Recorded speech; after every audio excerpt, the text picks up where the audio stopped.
ये जो आज का नया टॉपिक है फेमस बैटल इन हिस्ट्री में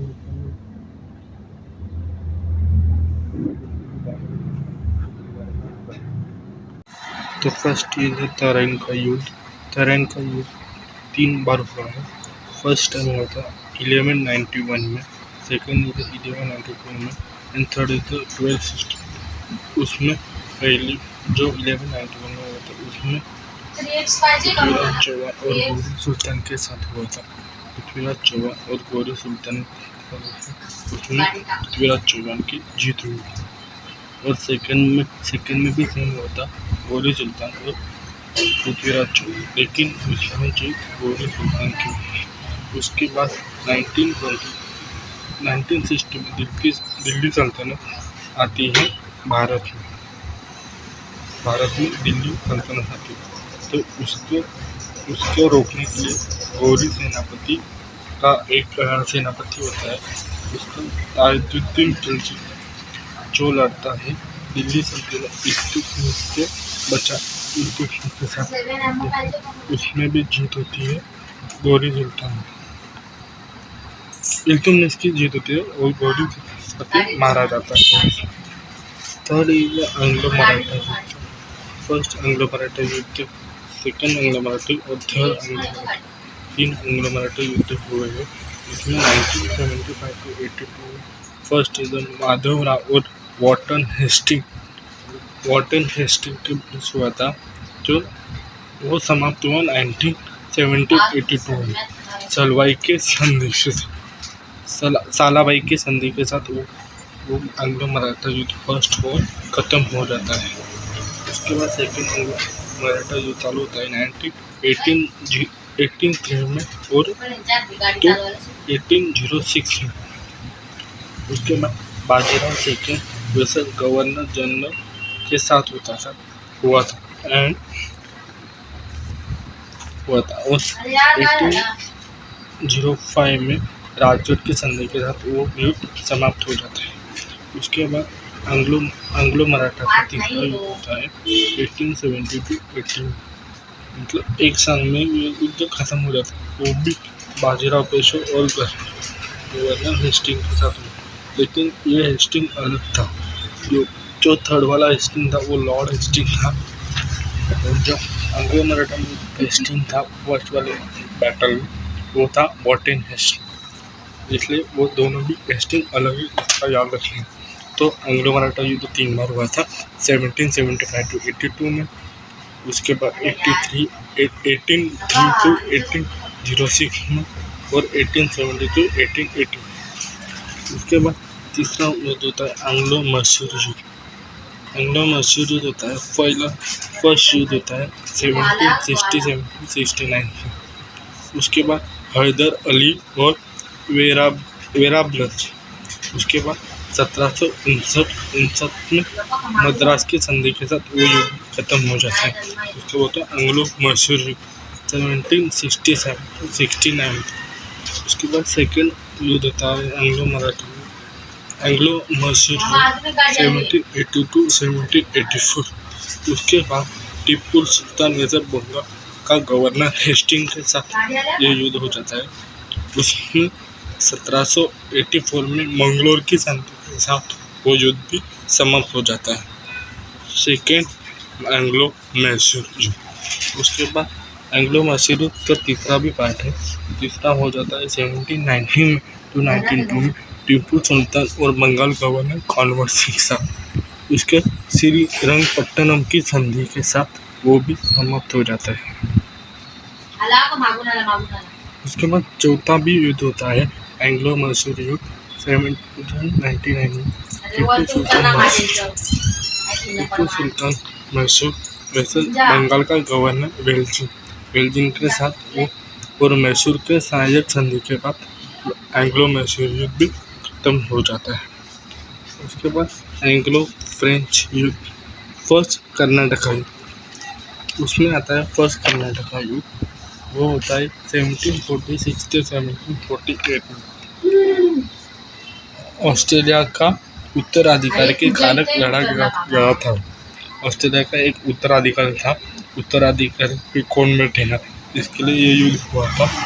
उसके 1748 में अल्सा शेप की संधि के समाप्त हो जाता है। उसके बाद सेकंड कर्नाटक युद्ध होता है 1749 to 54।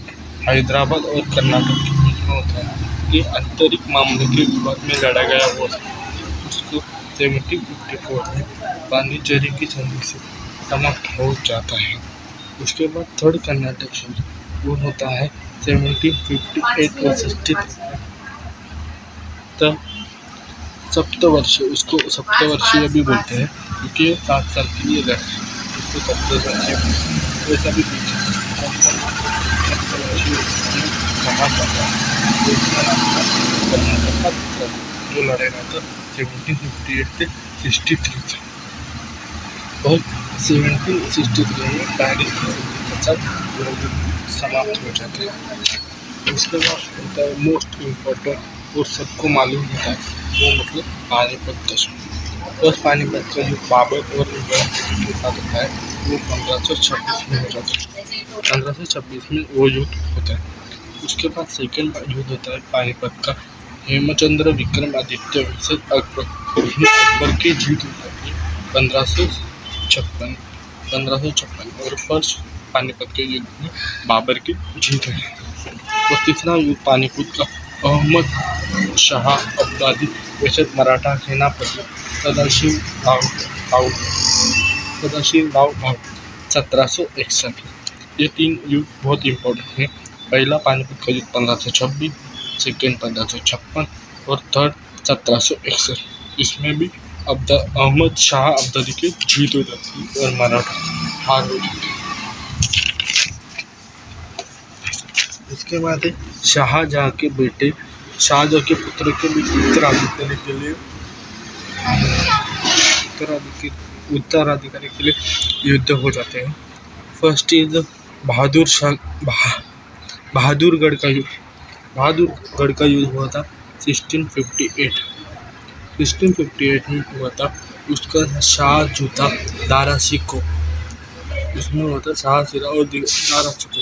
उसको किंग ऑफ फोर्टी फॉर्चून भी कहा जाता है। उसके बाद सेकंड युद्ध होता है धर्मत का युद्ध।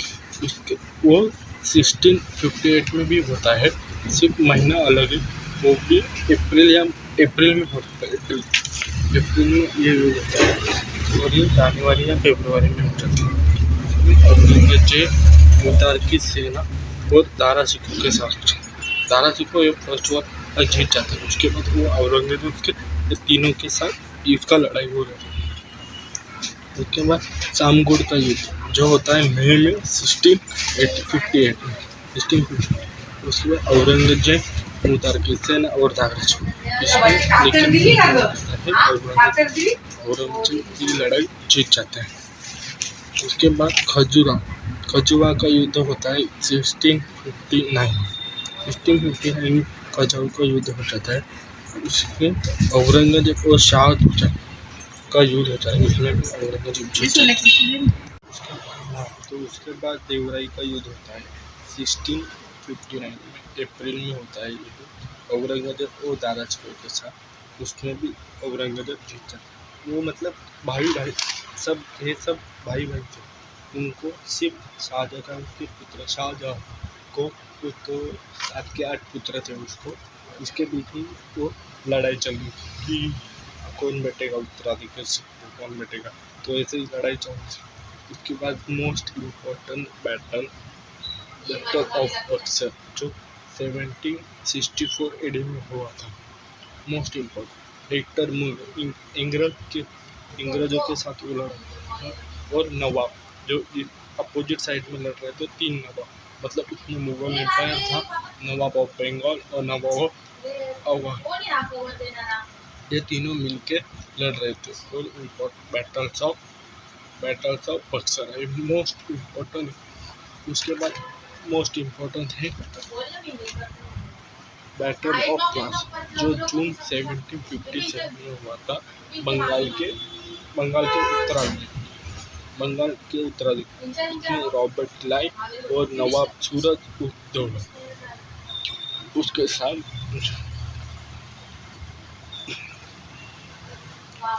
साथ ये लड़ाई हुई थी और ये भी मोस्ट इम्पोर्टेंट बैटल है। मोस्ट इम्पोर्टेंट बैटल ये भी ध्यान रखो। मैं जो इम्पोर्टेंट बोल रहा हूँ ना, वो 100% रेलवे हो, एसएससी हो, इनके पैक की प्रीवियस ईयर क्वेश्चन आप चेक करो, ये 2 बैटल 100% आते हैं। तो आज के लिए इतना ही। आप वो मतलब और बैटल है, लेकिन उसका सेकेंड पार्ट में लेके आऊँगा। उसके बाद हम सेकेंड पार्ट में अगले बैटल को पढ़ेंगे। तो ये मेरे चैनल का नाम है, प्लीज़ सब्सक्राइब कीजिए, लाइक कीजिए। फेमस बैटल पार्ट 1 है और फेमस बैटल पार्ट 2 हम कल उठें। आप सबको इसके लिए लिंक चाहिए होगी, मतलब पिक्चर PDF वगैरह चाहिए, तो मैं PDF अलग बना के अपलोड कर दूँगा। सिर्फ मेरे कमेंट में बताओ कि मुझे PDF चाहिए, तो मैं PDF भी अपलोड कर दूँगा। Thank you so much. जय हिंद, जय भारत।